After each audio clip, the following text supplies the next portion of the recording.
நீ ஏதோ நன்மையின் பொருட்டு செய்திருக்கிறாய், என் அறிவுக்கு எட்ட மாட்டேங்குது, நான் உன்னை கும்பிடு போட்டுக்கிறேன், எட்டலைன்னு கும்பிடு போட்டுக்கிறேன். எனக்கு புரிஞ்சாகணும், எனக்கு தெரிஞ்சாகணும், எனக்கு ஒரு உண்மை தெரிஞ்சாகணும் அப்படிலாம் நினைச்சுக்கிட்டு சார் ஏன் உண்மையை தெரிஞ்சு ஏன் கஷ்டப்படுவான்னு தெரியல, வேண்டான்னு தானே சாமி மறைச்சி வச்சிருக்காரு. நீ மறைச்சி வச்சதை போய் தோண்டி தோண்டி ஏன் பார்க்க நினைக்கிறீங்க? அதான் மறைச்சிட்டாரு. சிவாய நாம திருவருட் சக்தி திரோதான சக்தியாக நின்று மறைக்கிறது. பெருமாண்டியே வணக்கம் அப்படி விட்டுட்டு போலாமே. நம்ம அதை எப்படிங்க விட முடியும்? அதெல்லாம் விட முடியாது.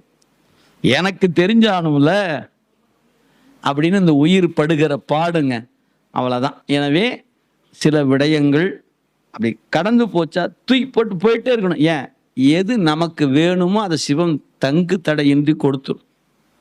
அவன் கொடுக்காத யாரு கொடுத்துட போற? அந்த துணிவு தானே நமக்கு வேணும். என்னுடைய